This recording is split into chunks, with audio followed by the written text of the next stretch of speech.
Hello students, आज हम discuss करेंगे प्रॉफिटेबिलिटी स्टेटमेंट जो हम यूज करते हैं for leverages in financial management. सबसे पहले आपको सेल्स लिखना है यहाँ पर, जो आपको क्वेश्चन में गिवन होगा।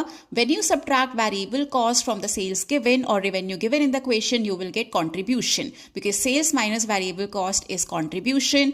जब आप उसमें से फिक्स्ड कॉस्ट को भी लेस कर देते हैं, then you will get EBIT, also known as operating profit. EBIT stands for earning before interest and taxes, because अभी तक हमने इंटरेस्ट एंड टैक्स का पेमेंट नहीं किया है, सिर्फ हमारी जो ऑपरेशनल कॉस्ट थी वो हमने लेस की है from the sales and which is giving us operating profit. अब आपको इसमें से इंटरेस्ट लेस करना है, जो आपने लोन डिबेंचर जो भी लिया है कंपनी के लिए, उस पर जो आप इंटरेस्ट पे करेंगे वो आपको यहां पर सब्ट्रैक्ट करना है।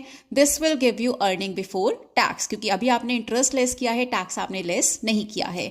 Then you have to subtract tax from EBT, it will give you profit after tax. Tax pay करने के बाद this is the profit you are left with. अब इसके बाद अगर आपने प्रेफरेंस डिविडेंड भी लिए हैं कंपनी के लिए, आपकी कंपनी में प्रेफरेंस शेयर होल्डर्स भी हैं, सो उन्हें प्रेफरेंस दी जाती है फॉर पेमेंट ऑफ डिविडेंड। सो पहले आप उन्हें पे करेंगे, अगर कोई प्रेफरेंस शेयर होल्डर्स हैं, so they will be paid after payment of taxes and interest.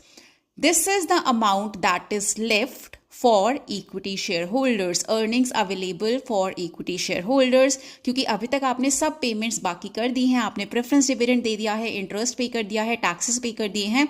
This is the amount that is left for equity shareholders. Now you will be given in the question number of equity shareholders as well. आप उसे यहाँ पर लिखेंगे and lastly you will be calculating earning per share that can be calculated by taking earning available to equity shareholders, dividing it with number of equity shareholders. It will give you earning per share for the company.